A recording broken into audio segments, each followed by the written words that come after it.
The following program, The Russ Belville Show, is intended for responsible adults only.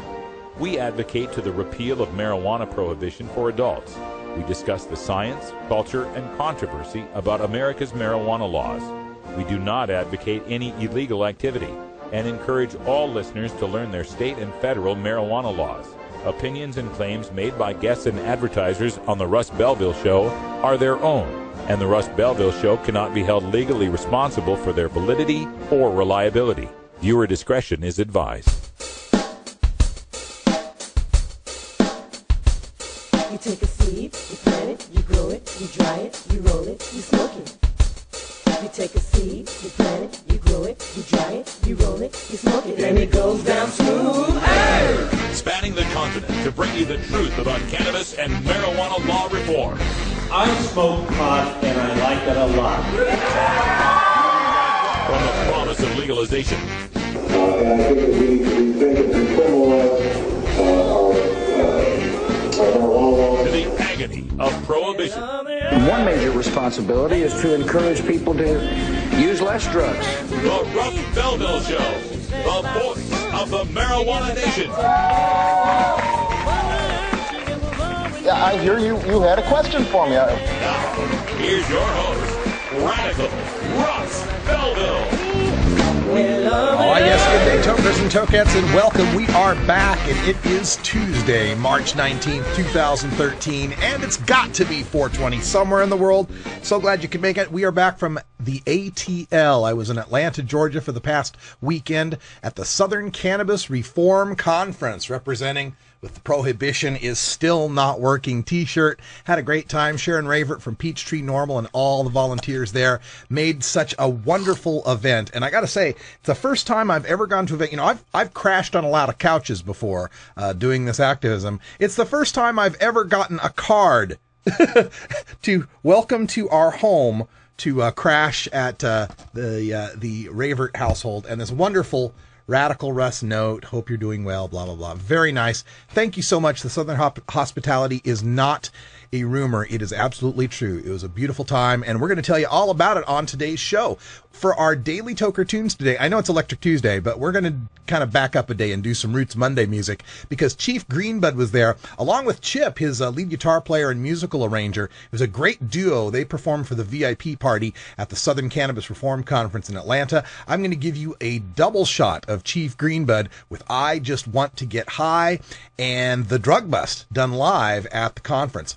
Also on today's show, we're going to show you in the Radical Rant some highlights from the news. I'm telling you, it was so successful that this was covered on the evening news in Atlanta, 5 o'clock news on CBS, ABC, and Fox. I've got video from CBS and ABC Atlanta. We're going to show those to you here in the Radical Rant today. Plus, I'll give you my rundown on some of the other stuff that went down for the Southern Cannabis Reform Conference.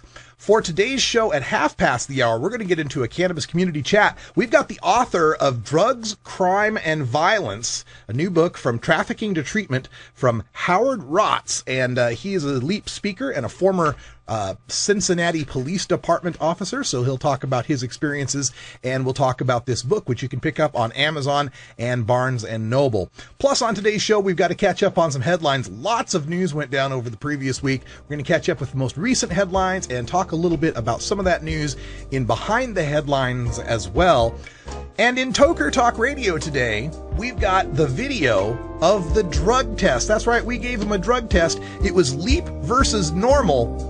You got to check out and see who won. Did Leap, Normal, or was it the man? All that coming up next on the Russ Belville Show. We'll be right back after these messages from our 420 friendly sponsors. Support these advertisers because their ad money goes straight to the Russ Belville Show.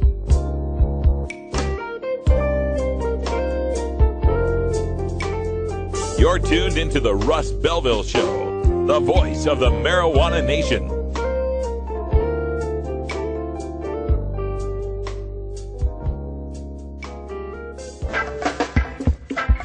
I'm Sub Cool from Team Green Avenger. At TGAgenetics.com, we are working on the leading edge of medical strains. Our strains are rigorously tested for THC, CBD, THCV, and other critical cannabinoids. Know your grow. Check out our genetic diversity at TGAgenetics.com. the home of Jelly Bean, Jack the Ripper, Vortex, and other award-winning cannabis strains.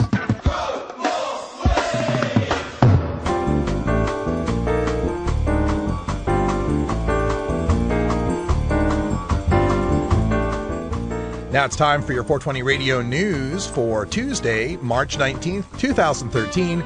I'm Russ Belville. Oregon lawmakers consider legalizing and taxing marijuana as pot advocates ponder 2014 ballot initiative. It's from OregonLive.com. State lawmakers scrounging for money for schools, mental health, and public safety could find the solution to their funding woes to be green. Not more cold, hard cash, but pot.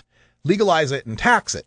That's the plan under House Bill 3371, which is scheduled for an April 2nd public hearing in the House Judiciary Committee. The bill would allow the production, processing, and sale of marijuana and marijuana-infused products. Individuals 21 or older would be allowed to keep 6 mature marijuana plants and 24 ounces of marijuana at a time, the same amounts allowed under the Oregon Medical Marijuana Act. Under the bill, the Oregon Health Authority would be charged with licensing marijuana producers, processors, wholesalers, and retailers. The Oregon Liquor Control Commission would oversee taxation of marijuana, according to the bill. Marijuana producers would be taxed at $35 per ounce. The money would go to a cannabis tax account, with 40% of proceeds going to schools and 20% each to Oregon State Police, the General Fund, and Services for Mental Health, Alcoholism, and Drugs. The bill would go into effect July 1st, 2014. Measure would decriminalize marijuana in Nevada. This from the Reno Gazette-Journal. Nevadans would be able to buy marijuana for recreational use under a bill introduced in the Nevada Assembly that also seeks to tax pot to fund education. The bill sets up a framework for marijuana to be grown and sold with a 25% excise tax charged at both the wholesale and retail level. Money raised from the tax would go to the state distributed school account that funds K-12 education. The measure would make it legal for people 21 and older to possess up to 1 ounce of marijuana for private consumption. Boxer Julio Cesar Chavez Jr.'s marijuana use is safer than alcohol, this according to a billboard placed by the Marijuana Policy Project. Boxer Julio Cesar Chavez Jr. got a $900,000 fine and 9 months suspension for testing positive for marijuana, and this is the subject of a new billboard unveiled in Las Vegas today, reports Smell the Truth at SanFranciscoGate.com. According to the National Legalization Lobby Marijuana Policy Project, the billboard decries the Nevada State Athletic Commission's punishment of Chavez Jr. for using pot, as Chavez prepares to file a lawsuit challenging the huge fine. The nation's largest marijuana policy organization paid for the advertisement and calls on NSAC to drop the penalties and stop driving athletes to drink. New York Police Department spent 1 million hours making 440,000 marijuana possession arrests over the last decade. This from Huffington Post. The New York Police Department spent 1 million hours making 440,000 arrests for low-level marijuana possession charges between 2002 and 2012, according to a new report released Tuesday, just as legislative leaders in Albany are deciding whether to pass a bill reforming drug laws. The Drug Policy Alliance and the Marijuana Arrest Research Project, pro-drug law reform groups that commissioned the report, said its findings show a huge waste of police resources. The drug reform proposal from Governor Andrew Cuomo would decriminalize small amounts of marijuana in public view. Possessing 25 grams or less of marijuana kept out of sight is currently a violation, subject to a $100 penalty in New York State. In 2012, according to the report, the NYPD made 39,218 low-level possession arrests. The report assumed police spent an average of 2.5 man-hours on such arrests, amounting to 98,045 hours in 2012. Maryland Senate okays fine for small amounts of marijuana from CBS Baltimore. The Maryland Senate has voted to eliminate potential jail time for people who possess less than 10 grams of marijuana. The Senate voted 30-16 on Tuesday for the measure, which would fine people $100 in civil court if they possess the equivalent of about 2 joints or less. Supporters say the measure will save the state money by relieving the strain such crimes put on the criminal justice system. Opponents worry that decriminalization could increase drug use among youth. Marijuana training program approved in Colorado from the Denver Post. A marijuana proposal aimed at training people who work in medical marijuana businesses awaits the governor's pen in Colorado. This would create a responsible medical marijuana vendor designation. The optional designation would allow pot shops to train employees in state marijuana regulation and how to spot fake marijuana cards. In exchange, businesses could get a break if they run afoul of state regulations. And that's your 420 Radio News for Tuesday, March 19th, 2013. I'm Russ Belville. When we come back, we're going to go behind the headlines and take a look at New Jersey signing a law on banning synthetic cannabinoids. This is the Russ Belville Show on 420radio.org. We'll be right back after this.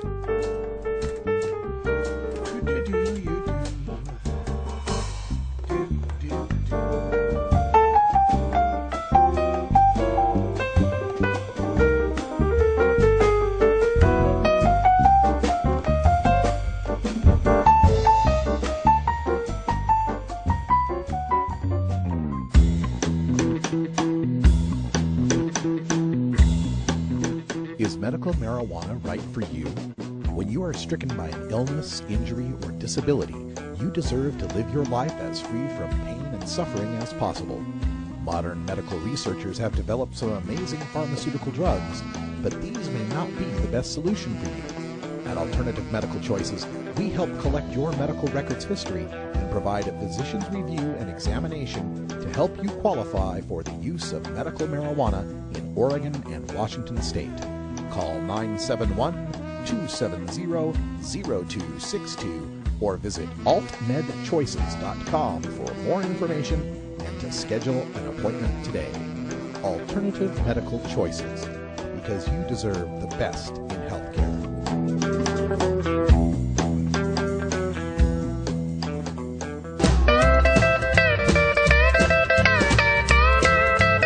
When I was in England, I experimented with marijuana a time or two, and I didn't like it, and didn't inhale, and never tried it again. I think you'd probably be a lot cooler if you had, Mr. President. Said, hey, do you have a joint, kids? Sure would be a lot cooler if you did. Lie, don't hide it. Lie, don't hide it. Oh, lie, don't hide it. Lie, don't hide it. Just lie, don't hide it. Fire up right now. All right, time for us to go behind the headlines. And the other day, Governor Chris Christie out in New Jersey signed a new law that bans synthetic cannabinoids. And we've been talking about this many times. The synthetic cannabinoids, of course, are your spice, K2, these things that are they're sold as herbal incense, and they usually have a label on them that'll say not for human consumption. And what they are is a dubious collection of plants that are sprayed down with synthetic cannabinoids. These are cannabinoids made in a laboratory by tweaking a molecule here or there and creating a whole new way of tripping our endocannabinoid system. In fact, as a little tangent, I got into a wonderful conversation with a guy who's going to be known forever to me as Synthetic Tim. I actually met a young man in Atlanta who regularly uses synthetic cannabinoids. We got to talking about spice and K2, and he does so because, of course, there's drug testing for the real thing. There's drug testing for real marijuana. So, but he was very intelligent. He said, I didn't want to risk my health by trying something I hadn't researched. So he researched these synthetic cannabinoids, the JWH line, the HU line. I mean, this guy had such knowledge about cannabinoids that even I was, tell me more, taking notes, listening to him.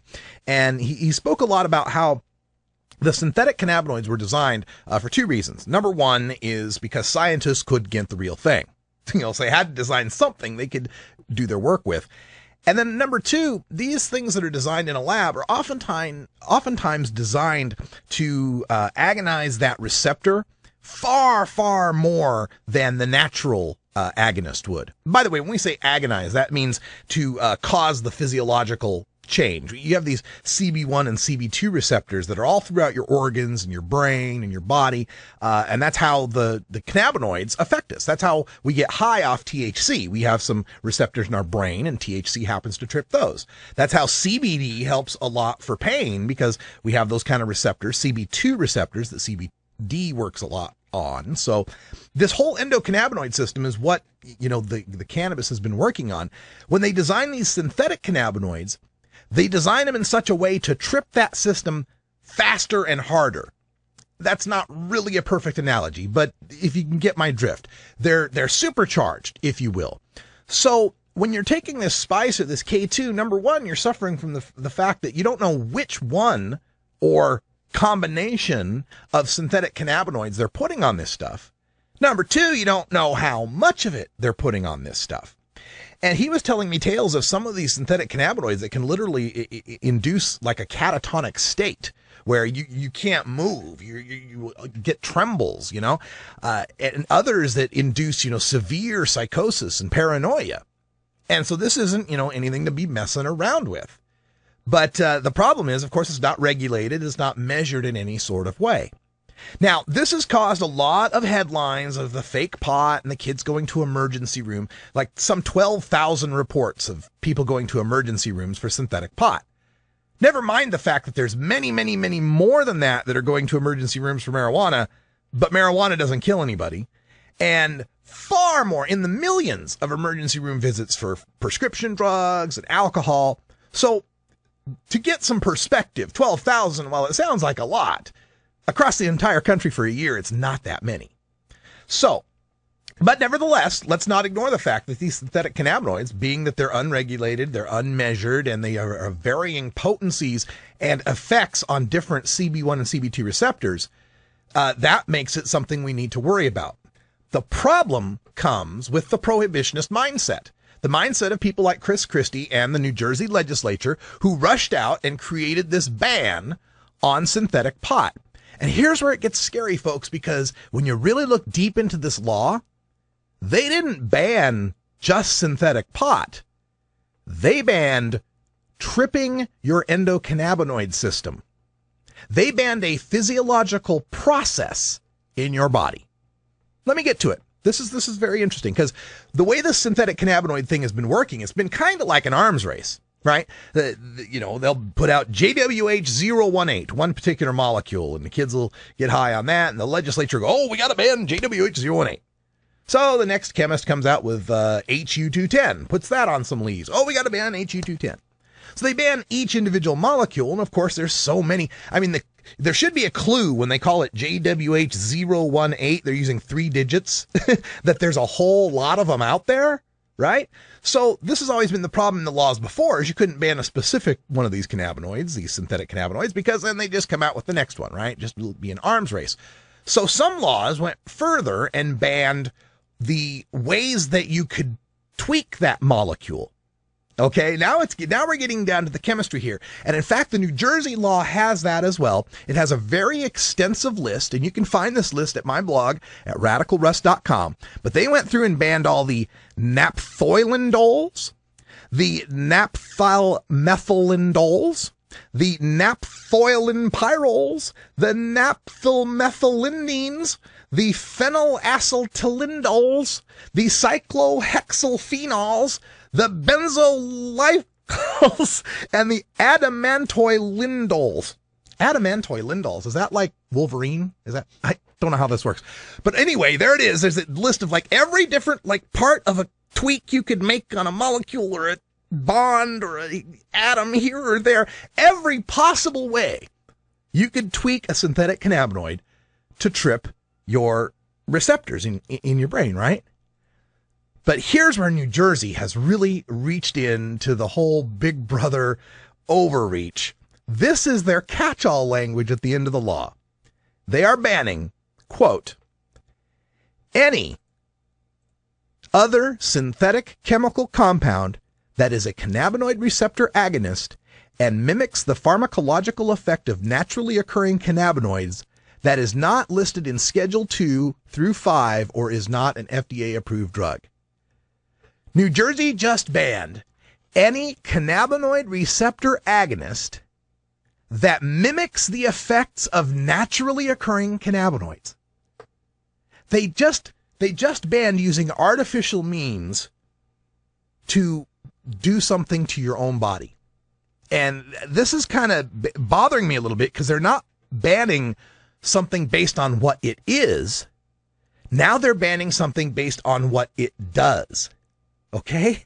And this is a little frightening. If this sounds frightening to you, imagine it in another highly charged political argument, like, say, banning anything that projects metal slugs at a high rate of velocity that would kill people. And imagine the uproar that we would get from this. And because it's spice and because it's K2, I don't think people are putting a whole lot of attention to it because it's such an evil, bad thing. But I think we really need to watch out about laws that ban anything that mimics what our own body chemistry does. Speaking of mimicking our own body chemistry. Yeah, I think my endocannabinoid system could use a little boost. I think so too. Time for a supplement. We'll be right back with your Daily Toker Tunes, Chief Greenbud from the Atlanta Conference. Have you ever met that funny reefer man? A reefer man. Have you ever met that funny reefer man? A reefer man. If he said he swam to China, he would sell you South Carolina. Then you know you're talking to that reefer man.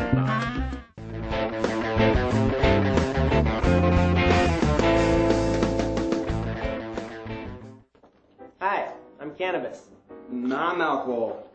Do you know that I can be used to treat a number of physical and psychological conditions like depression, Huntington's disease, and osteosclerosis? Your mother's an osteoporosis. I can also be used to help those who are abusing our friend over here. You know what the problem is with you? You think you're better than everybody else. Hey, look at me, I'm weak. Okay, I actually do prefer to be called Cannabis.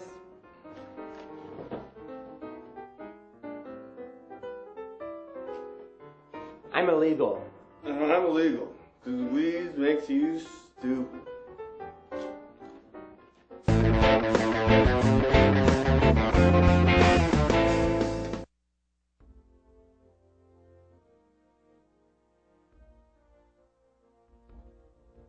I am not a stoner.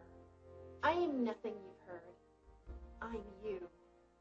We may not be happy with the world that we live in. Politicians who believe in criminalization, making deals with big pharma, and trading big money behind the scenes is not a way to stay in office.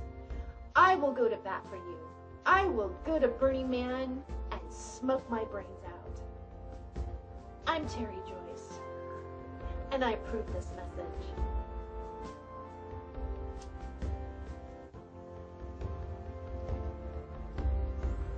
I'm you.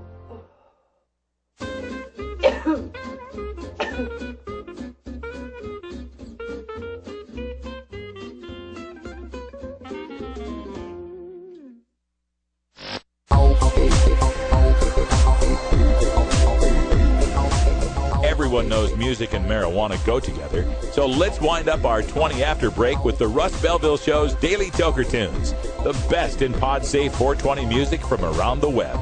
Today is Electric Tuesday, featuring the latest in electronic dance music and other cutting-edge genres. You can get downloads and more information about all our Daily Toker Tunes by visiting music.radicalruss.com. Now, sit back and enjoy your Daily Toker Tunes. All right, we're making a change here. We're not going to do an Electric Tuesday, I mentioned at the beginning of the show, because my good friend Chief Greenbud was just down in Atlanta, and we had such a good time out there. And we realized that this is our fourth of all 50 states. We're going to make the Russ Belville Chief Greenbud incidental appearance tour. We just happen to be at the same gigs, right? We've done a gig together in Portland, Oregon. We've done Nashville, Tennessee. We've done San Antonio, Texas. And now we've done Atlanta, Georgia. So if you happen to book both of us at the same gig, that would be a big help. We're trying to get all 50 states. And what's fun about it, too, is every time we go to some great eats, whatever city we're in. And in Atlanta, we got to go to Mary Mac's Tea Room. Tea Room is apparently Southern for restaurant. So we went to Mary Mac's Tea Room, and it was very nice. I had a fried pork chop and collard greens and cream corn and green. It was just wonderful. And Big Daddy Fink, he lives in Smyrna, and he took me to a joint there, a Thompson Brothers barbecue. Had a Hot Links barbecue sandwich. It was just wonderful. So great eats and great fun in Atlanta, Georgia. We're going to be covering and bringing you video and stories all week long here to recount the first Southern Cannabis Reform Conference. Huge success. Like I said, got news coverage, ABC, CBS, and Fox. And, of course, Chief Greenbud was there as well. And his musical arranger and lead guitar player, Chip, was there as well. Got to hear them as a duo. So we've got 2 songs we're going to give to you here for our Daily Toker Tunes for today. I Just Want to Get High, and then we'll follow that up with the Drug Bust. Seemed like that should be the order they should go in. Here, enjoy from Atlanta, Georgia, in the Spring Fourth Center. This is Chief Greenbud.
Story for another time and another conference, I believe. Well, I was sitting in my living room, sparking up the phone. You won't believe what happened next. Well, the cops came down my door, with their guns waving in the air. I thought I'd best say a little prayer, and I knew something just wasn't right. They pulled me from my chair. They said it was a drug bust. I got the feeling it was unjust. said, I think you got the wrong fella, guy. I only smoke the stuff. He threw me down on the ground. So I asked him for a reach around. Well, I may as well get jerked off, 'cause it looks like I'm getting fucked. He took my little bag of weed and the $20 I had. I said, if I was selling reefer, don't you think there'd be more stash? Then he told me to shut my mouth. He was gonna look around, and then he said, look who wears the badge, boy. Look who's going downtown. He said it was a drug bust. I got the feeling it was unjust. I said, I know you got the wrong fella. I only smoke the stuff. He threw me down on the ground. So I asked him for a reach around. May as well get jerked off, 'cause it looks like I'm getting fucked. Well, officer, explain to me. I don't know why this has to be. Now you're talking felony. I can't believe you can't see there's only one thing guaranteed. There's no crime in smoking weed. He said the law would disagree, and then put the cuffs on me. He said it was a drug bust. I got the feeling it was unjust. I said, I know you got the wrong fella, 'cause I only smoke the stuff. He took me down on the ground. So I asked him for a reach around. May as well get jerked off, 'cause it looks like I'm getting fucked. Yeah, may as well. Georgia. Hi, this is Willie Nelson, and I need your help. Alcohol prohibition didn't work in the 20s, and marijuana prohibition isn't working today. It's time we stop arresting law-abiding citizens because they prefer marijuana over alcohol. Nearly 2,000 Americans are arrested every day on marijuana charges. We're unfairly destroying the lives and careers of hundreds of thousands of people each year simply because they smoke marijuana. These are not criminals. They're average citizens like you, good neighbors who work hard, raise families, pay taxes, and contribute to their communities. We need your help to end marijuana prohibition once and for all. It's the fair thing to do. For more information, contact NORML, the National Organization for the Reform of Marijuana Laws. Call toll-free 888-67-NORML or visit their website at norml.org. The cannabis community includes a diverse set of activists and nonprofits working to end the prohibition of marijuana. We take the time to hear the stories of reform on the Russ Belville Show's Cannabis Community Chat. Welcome back, everybody. 32 after the hour, and I'm pleased to have on the show today the author of this great new book, Drugs, Crime, and Violence, From Trafficking to Treatment. It's Howard Rotz, and I hope I'm pronouncing that correctly. Is that correct, Howard? That's correct. Thank you. Fantastic. Thank you for being here. And I understand your background is retired Cincinnati Police Department, and now you've got this book out, Drugs, Crime, and Violence. And can you give our listeners just a quick overview of what they can learn from getting this book? Well, first, it might be good for people to know that I'm kind of unique, maybe in the country. I'm one of the few people who's worked on both sides of the drug equation. I spent 18 years working in the addictions field, and then at age 42, I became a Cincinnati police officer and spent 18 years with the Cincinnati Police Department. So I'm one of the few people who's been kind of on both sides of this thing. That's really good to hear, because I think one of the things we miss out in these policy discussions is understanding the exact nature of drugs, drug use, and what exactly our goal should be. Is it to reduce all drug use or to reduce drug harms? And you go into that a little bit in the book, and through your experiences of working with people with serious addictions, how do you feel that impacts the policies that we're trying to implement here with respect to drugs? Well, one of the very major points I'm trying to make in the book is to provide treatment to people that are addicted to drugs. My interest in this whole thing, or my major concern, is the violence that's associated with the illegal drug market. And whether we're talking about violence on the Mexican border, which to say it's out of control is probably understating it, or the violence in cities like Cincinnati, Dayton, Columbus, Chicago, New York, every city in this country is afflicted by drug-related violence.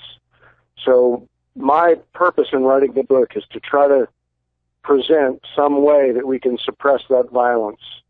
And the number one step, in my opinion, is legalization of marijuana.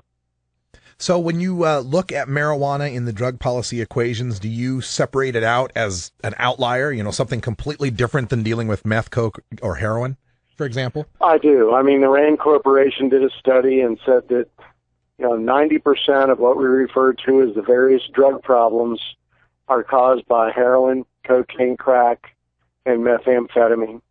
Marijuana is the most frequently used illegal drug, but it's the one that causes us the fewest problems. There are people on the other side of us, from at least my position of legalizing marijuana, known as Project Sam, who just say that, trying to take marijuana out of the cartels isn't going to really hurt them that much. They'll just go and sell other drugs. How does your experience inform your opinion on that? I mean, it seems to me that you just can't manufacture hard drug addicts. Well, I think that's absolutely wrong. First off, the marijuana is the cartel's cash cow. It's their number one revenue producer. It's estimated that 60% of the revenue that supports these killers comes from sales of marijuana. So when we take marijuana and move it out of the illegal drug market into a regulated, controlled marketplace, we've in one fell swoop taken 60% of the revenue from these guys. You're familiar with business operations, and most of us think about how could many businesses survive losing 60% of their revenue. It'd be very difficult for them. But these opponents will come back and say that it really wouldn't eliminate them because they could still keep growing and try to undercut whatever taxed scheme we might set up in a legal society, and that also it's going to be a while before all 50 states legalize. So how do we address that when they bring that up? Here's my answer to that. And people, I've heard that argument that they'll continue to sell marijuana even when it's legal because maybe they can produce it cheaper. And as you listen to that argument, ask yourself, when's the last time you knew somebody who drank bathtub gin? People will not, if they've got a legal product that they can buy down the street, that they have some confidence in, that has some quality control measures, that's what they're going to choose to do. They're going to use the legal product. And you're right about the 50 states. The interesting thing about the end of marijuana prohibition is that it's going to look like the end of alcohol prohibition when the federal government gets its big nose out of this business. And the 10th Amendment to the Constitution says all those things not specifically enumerated fall back to the people, the states. So every state will have to come up with some regulatory mechanism. The people in that state are going to have to make a decision about how they want to handle marijuana. And I just point out that alcohol is still illegal in a significant percentage of the country. And I would expect the same kind of pattern to follow with marijuana. We're speaking with Howard Rotz. He's the author of this book, Drugs, Crime, and Violence, From Trafficking to Treatment. And I wanted to talk a little bit about the treatment side as well. I get frustrated a little bit by the reliance on drug courts to deal with marijuana so-called crimes. And my fear is that we end up putting a lot of people in rehab beds for marijuana who don't need it, and someone who needs it for meth or alcohol or something really devastating doesn't get that bed. Is that something you've found in your experience? Absolutely. And treatment beds are an extremely valuable resource, and we shouldn't be utilizing them for anybody other than drug addicts. And, my experience with marijuana users, I know there's some people that become addicted to marijuana, but there's not many of them around. I haven't run into a whole lot of them. I think drug courts are just, the concept's great and they do some things, but I wouldn't be utilizing the resources of a drug court dealing with marijuana. And once we legalize marijuana, that's going to remove a lot of these people from the system anyway. You know, I'm really thankful that you've got a chapter in here, learning from the past. And I think that's one of the things that could inform our drug policy a lot better is if we took a look at some of our past mistakes, namely the prohibition of alcohol that we went through. However, a lot of times our opponents will say, well, you know, alcohol prohibition was different. Alcohol has a long culture. Alcohol was used in all the countries around the world, and we were just the only one trying to ban it. So do you think there can be a fair analogy made between alcohol prohibition and marijuana prohibition, given that they were slightly or significantly different? I don't think you can find a better analogy than the end of alcohol prohibition. One historian, who I quote in the book, writing at the end of alcohol prohibition, said that when the federal government imposed alcohol prohibition, it took a giant slice of the economy and put it into the illegal business, taking that revenue from the hands of farmers, truck drivers, distributors, breweries, wineries, restaurants and bars, and move those billions of dollars into the hands of thugs and murderers like Al Capone. And when they reversed prohibition, the exact opposite happened. So here we are. We've now got a big economic pie that's in the hands of the cartels, thugs and murderers, just as he described them, related to alcohol prohibition.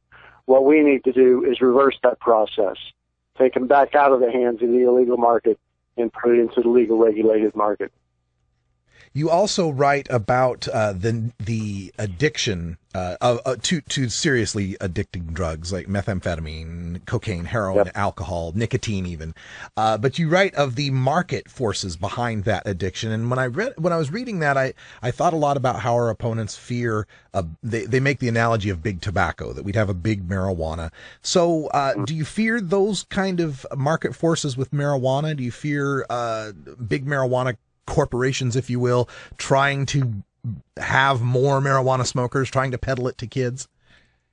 You know, I don't particularly fear that. And, you know, as we move into this stuff, there's going to be problems that arise and alterations that are going to need to be made. But what we got to compare it to is what are we looking at now? Is it going to be an improvement over the system that we have now? And I'm really not that concerned about it. 40% of Americans have used marijuana, and I know there's the belief that if we legalize marijuana, there's going to be a whole millions of people who are going to rush out there and try to get it who've been constrained by the legal system. I just don't believe that. I think what we'd see is a small blip in marijuana usage and kind of back down to some kind of norm.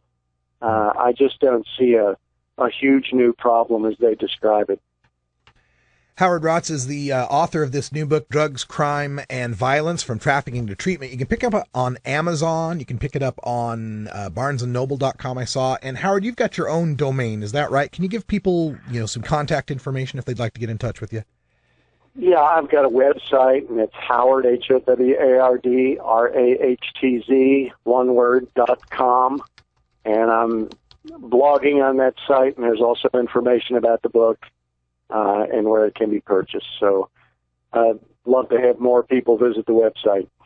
Yes, howardrotz.com. We've got that in our chat room, and we've already got some folks in Georgia and from Ohio in our chat room that are very interested in the topic. And are you also aligned with Law Enforcement Against Prohibition?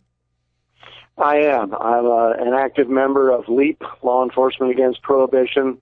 And, as you think about all the various groups that are discussing, arguing about drug policy, I feel like LEAP is the most credible group out there. We are people who, have been in the trenches of the drug war, and most of us saying enough's enough and it's time to move on. Yeah, it's definitely powerful voices. I got to work with Diane Goldstein out in Atlanta this last weekend, another great Leap speaker. And every time one of you ends up on the evening news, I can just hear the sound of minds changing all across that city and state. Thank you, Howard, for writing this book, Drugs, Crime, and Violence, From Trafficking to Treatment. Lots of great info for reformers to learn from this. Check it out at howardrotz.com. And Howard, thanks for joining us here on the Russ Belville Show. We appreciate it. Thank you very much, and keep up the good work. Oh, thank you very much. All right, when we come back, we're going to take a little bit more of a look at that Southern Cannabis Reform Conference that we've been talking about all throughout the show today. We've got the lovely Georgia mom for marijuana herself in her chat room, Sharon Ravert, on the TV news in Atlanta, Leap's Diane Goldstein, and a guy who used to have a mustache. Stay tuned. We'll show you that right after this.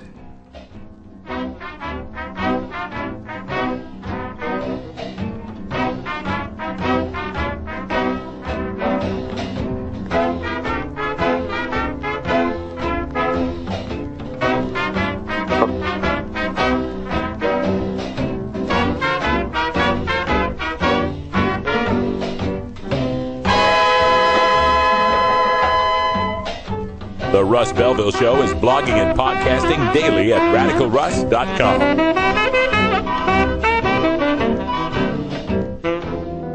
Have you considered medical marijuana? Double-blind, peer-reviewed studies have found cannabinoid therapies to be successful in treating the symptoms of Alzheimer's disease, ALS or Lou Gehrig's disease, brain cancer, chronic pain, diabetes mellitus, dystonia, fibromyalgia, GI disorders, hepatitis C, HIV/AIDS, hypertension, incontinence, MRSA, multiple sclerosis, osteoporosis, pruritus, rheumatoid arthritis, sleep apnea, and Tourette's syndrome, as well as anecdotal evidence in suggesting relief from anxiety, depression, and post-traumatic stress, plus reduction in the need for narcotic painkillers. Side effects from medical marijuana can include euphoria, relaxation, anxiety, panic reaction, paranoia, tachycardia, dry eyes, dry mouth, concentration and reaction time impairments, appetite increase, and in some U.S. states, arrest and incarceration. But medical marijuana is non-toxic and cannot cause overdose. Medical marijuana, it's not for everyone, but ask your doctor if medical marijuana may be right for you.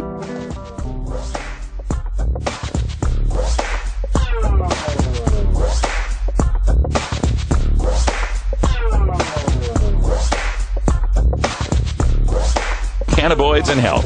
Cannabinoids. Cannabinoids. Cannabinoids. Why am I having trouble saying that? Cannabinoids. Jeez. Cannabinoids. What a gift. Flame on if you can. You're looking for that dope weed. Fire it up. Flame on if you can. You're looking for that dope weed. Bully boy's the man. Flame on if you can. You're looking for that dope weed. You want answers? I'm as mad as hell, and I'm not going to take this anymore. You want answers? You have offended my family. I think I'm entitled. You want answers? I want the truth. And you have offended a Shaolin temple. You can't handle the truth. Surely you can't be serious. I am serious. And don't call me Shirley. Radical Branch. Well, folks, like you are well aware of by now, I was out in Atlanta, Georgia this last weekend. Actually, Wednesday, Thursday, Friday, Saturday, and Sunday. 5 fantastic days. It was part vacation, part work, and all fun, let me tell you. First of all, on Thursday, we went to the state capitol in Atlanta, and that's the statue and the dome there behind me, you can see.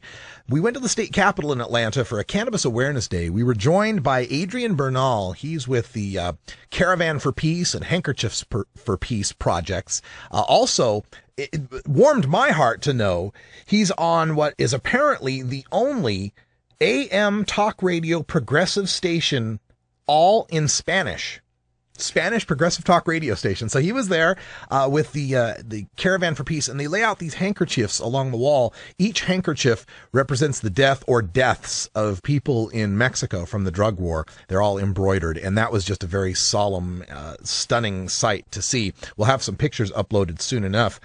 Also, we had the cannabis quilt from Moms for Marijuana laid out. it was originally 18 foot by 24 foot, but I think it's bigger than that now. It's quite a bit bigger. And you'll see in some of the video, you'll see some of the panels. They got panels for all 50 states, also starting a new unity quilt for supporters of marijuana reform that we need to get a quilt built. Anybody out there in the 420 radio listening audience knows how to sew? If you could make us a 420 radio or Russ Belville show quilt piece that has our website and our logo on it, it's about, what was the dimensions? Well, Georgia Mom can tell you. I think it's 2.5 by 2.5. Anyway, we'll do that later, but it was just a beautiful display out there at the Capitol. Gorgeous sunny day, blue skies, not a cloud in the sky, and 3 major news networks showing up to film it. We had ABC, CBS, and Fox all there. Now, ABC and CBS put their videos up. I could not find one from Fox, but let me play the first one for you to show you what an amazing success this was. Not only just the earned media coverage, but the event itself on Friday and Saturday, the conference that we had, Southern Cannabis Reform Conference. Diane Goldstein was there from Law Enforcement Against Prohibition. Sabrina Fendrick from Normal Women's Alliance. Jamie Haas from LEAP was there. So many people, and we'll have plenty of their presentations and speeches throughout the rest of this week. But for now, let me get to this Atlanta Channel 2 ABC News featuring James Bell and Sharon Ravert, Georgia activists. The push is on to legalize marijuana in Georgia. Several different groups who are part of a nationwide movement spent time at the Georgia Capitol today trying to convince lawmakers. Channel 2's Lori Geary joins us live from the state capitol, where members of this movement declare it Cannabis Day here in Georgia. Lori. That's right, Jovita. Several supporters here say that smoking a joint is like drinking a glass of wine. And they say if you legalize the drug in Georgia, you'd free up a lot of prison beds for hardened criminals and bring some much needed relief to those suffering with painful diseases. We believe the time is right. We believe time is now to start looking at the marijuana issue and come up with some solution other than putting people in prison for smoking a joint. We caught up with James Bell in the hallways of the state capitol as he lobbied lawmakers to medicalize and decriminalize marijuana. He admits it's a tough fight in a conservative state like Georgia. It is a sort of a taboo issue for many lawmakers, and but we're trying to break the ice. We are advocates for protecting our children. The group Moms for Marijuana displayed a so-called cannabis quilt. Member Sharon Ravert says her 19-year-old daughter was arrested after drug agents searched her home for 3.5 hours and found 1.5 grams of pot. 2 years and all kinds of, lawyers, and $15,000 later, we have spent all of the money that we have saved for her to go to college. We have to look at the cost of those children that may not ever get a job. It stays with you forever. People that use marijuana tend to be, relaxed and mellow and don't cause a lot of problems. Russ Belville, who calls himself the voice of the marijuana nation and has his own radio talk show, says 18 states recognize the medicinal benefits of the drug for folks who suffer from diseases like cancer and glaucoma. He says Georgia patients are not being offered the best treatments for pain management. Marijuana is non-toxic. You cannot overdose from it, and it's far, far less dependence causing than something like OxyContin. It should be the first thing that people with serious illnesses are given a chance to try. But it appears Georgia is not ready for legalized pot anytime soon. James Bell told me that 2 lawmakers promised him a study committee on this issue, but that bill has yet to be filed this session. He wouldn't tell me the names of those 2 lawmakers because he says it's such a sensitive issue. Reporting live from the state capitol, Lori Geary, Channel 2 Action News. More details now. 18 states and Washington, D.C. have enacted laws to legalize medical marijuana. Among the most recent states to do this, Connecticut and Massachusetts just last year. Yeah, those marijuana stories trip me up sometimes, too. This was, as far as I'm concerned, one of the best news coverages of a press conference for a marijuana group I've ever seen. You had Georgia Care with James Bell in the legislature, in the halls, looking sharp, speaking intelligently to it. You got Sharon Ravert from Georgia Moms for Marijuana, from Peachtree Normal, out there representing and bringing the human face to it, the heart and soul of the issue. And if I may, toot my own horn, I have rarely exhibited such a monster soundbite on TV as that one that I just had. I pat myself on the back on that one. That was one of my favorites of all time. There was another news story there. The CBS News was there as well. Let's see if we can get that video for you from CBS Atlanta. And I'm not sure if it's got an ad. So yeah, it's got one of those March Madness ads. So I gotta pause that first, but we'll bring you that. This one features Diane Goldstein from LEAP, who is another phenomenal speaker and got some fantastic sound bites in with this activist or this reporter. Check it out. There's a new message coming from the state capitol: decriminalize marijuana. Today, supporters of legalizing the drug say National Cannabis Awareness Day is the perfect time for lawmakers to look at alternative ways of regulating marijuana. CBS Atlanta's Craig Bell talked with supporters. So, Craig, what do these lawmakers have to say about this push? Well, Chiquetta, at this point, very little. I've talked to lawmakers all day, but no one wanted to go on record to tackle the subject. One lawmaker telling me off camera that, in truth, that this is really not on anyone's radar. But the opposite should be true, according to people who are pushing this pot. It would appear that almost every day that police in Georgia are busting people for growing, selling, or smoking marijuana. It's time to move forward.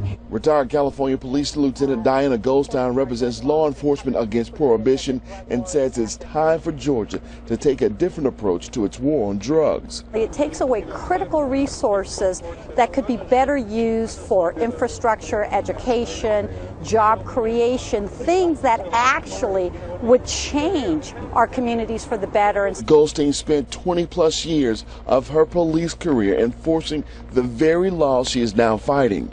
It's the most expensive whack-a-mole game in law enforcement. Goldstein tells me she isn't surprised that lawmakers aren't standing in line to weigh in on this controversy. What they're concerned with is being reelected. What they fear is that their constituents don't believe as they do. The state of Georgia was one of the first in the nation to enact a medical marijuana bill in 1980. James Bell is with Georgia Care, a group that wants to tweak and in some cases abolish state laws to protect cannabis users. Bell has lobbied conservatives and liberals on the issue and believes the political will exists to reform state laws, but only if the push to legalize is taken in small steps. And so what we want to do is have a study committee to study what we can do in Georgia concerning medical marijuana. 18 states in this nation have legalized for medical use. Now, supporters of the pod tell me that almost 1 million people in the state of Georgia use marijuana every year, and they tell me that sooner or later the lawmakers will have to deal with this issue. Reporting live downtown at the state capitol tonight, Craig Bell, CBS Atlanta News. It's nice to know that we're supporters of the pot now. But yes, as supporters of the pot, we do have a serious problem with that. But that was the news in Atlanta. And what was really nice about this is it was shoehorned around another story that was going down in Atlanta, Georgia at just around the same time. The ABC News channel ran this story. And let me see if I can pull this up for you, of a person being framed here for the man marijuana. being arrested in this surveillance video claims an officer planted drugs on him. The suspect says the video proves he's innocent. And now late this afternoon, we received word that the charges are being dropped only hours after Channel 2 Action News started asking some questions. But the DeKalb County Solicitor General says dismissing the case has nothing to do with the video. And new at 6, Channel 2's Tom Jones live at the DeKalb County Courthouse with the reason the charges are being dropped. Tom. Well, Justin, this case was on the trial calendar tomorrow, but the solicitor's office called me and said the charges will be dismissed because the alleged marijuana can't be located. Whoops! The defendant's attorney thinks this video is why he no longer faces jail time. And you see him pitch something behind me. Alfonso Ellaby says this surveillance video shows a DeKalb County police officer planting marijuana on him. We've spotlighted where Ellaby says the officer threw the drugs down. And then he stands up and he yells, "Look what you tried to throw." Ellaby says his nightmare began when he stopped to speak to someone who was sitting in this black SUV. He says an officer arrived and arrested the driver for drugs. I was searched twice. Ellaby says no drugs were found on him and he was told to sit down. A female officer stood guard over him for several minutes. His attorney says you then see the officer call her over to the truck and he circles back. I was shocked. Sylvia Waters says you see the officer plant the drugs, pick them up, and reposition them. Waters says in the police report, the officer says he saw Ellaby throw the drugs down. It didn't happen. It simply just did not happen. I called the DeKalb County Solicitor's Office about the allegations. They wouldn't discuss the video, but said the charges would be dismissed because police couldn't locate the marijuana. Another one of Ellaby's attorneys thinks the video is why the case is being dismissed. Well, you think? So there you go. That's some news from Atlanta. And to have our press conference and our coverage of marijuana legalization happening at the same time as that story, and another huge story of about 10 different Atlanta cops indicted on corruption charges, selling and bribing and offering to kill people. Oh my God. We're going to win in the South, people. This is the Russ Belville Show. The Russ Belville Show is blogging and podcasting daily at RadicalRuss.com. That's all the time we got, but take my word for it, the South will blaze again.